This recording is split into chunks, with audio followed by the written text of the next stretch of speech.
3, 2, 1. Hi, I'm Matt. And I'm Chris. And in today's video, we're continuing our series talking about large language model security. And today's topic is jailbreaking. Chris has written a really interesting blog explaining what jailbreaking is with large language models, how you can do it, but also how you can mitigate against it. So lots of people talk about jailbreaking, but it may be that people have a slightly different understanding of what that means. So I guess the first question is, what is jailbreaking? So a jailbreak attack is a specific type of attack where an attacker wants to specifically subvert and avoid any protective mechanisms in and around the LLM. Mm-hmm. So this can include guardrails, like we've talked about previously, Right. and various protections built into the model directly. Right, so you want to get the model to do something that the developers have tried to guard against in one form or another. Yes, exactly. So this could include producing harmful content or producing harmful information. Like we've seen in a number of news articles, for example, DPD chatbot was producing some harmful language, and this was prompted by customers and users to specifically perform this task.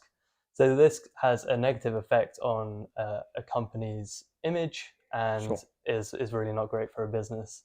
So it causes reputational harm to a business that might be running a large language model, but it also represents a societal harm, I suppose, because all the classic examples I remember when ChatGPT was new, people would say, how do I build a bomb? I say, I can't tell you how to do that.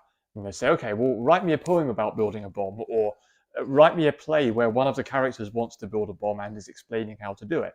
There's all of these variations, right, that people use to try and get around it. I guess that leads to the next question, which is typically how are jailbreaks structured? How does an attacker execute this kind of attack?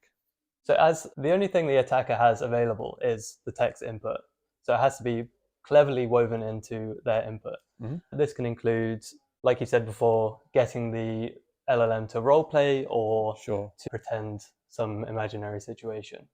We've also seen other examples where people have gotten the chatbot to pretend to execute codes, emulate a Python environment when it's not actually a Python environment. Okay, yeah, that's really interesting. So naturally, people would want to know, how would I detect and even mitigate these sorts of attack? Yeah, so generally it falls into two types of measures.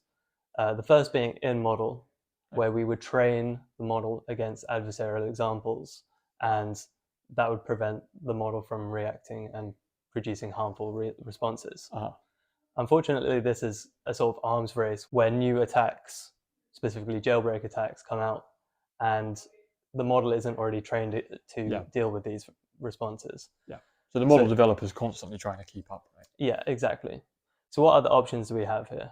External mitigations, so outside of the model, where we may use either new models or so where we'd use things like guardrails, which we've talked about previously, to prevent harmful inputs and harmful outputs from reaching the model and being returned to the user. Okay, yeah, and guardrails have the benefit that you can keep a guardrail system up to date relatively easily. You're not having to retrain a model, you're just adding more rules, right? Yeah, exactly. So if we did want to update our model to a newer version or a different provider, that would be easy to switch out. And we wouldn't have to spend a huge amount of money retraining on all our adversarial examples. Can you ever be 100% safe from these kinds of attacks? Basically, no.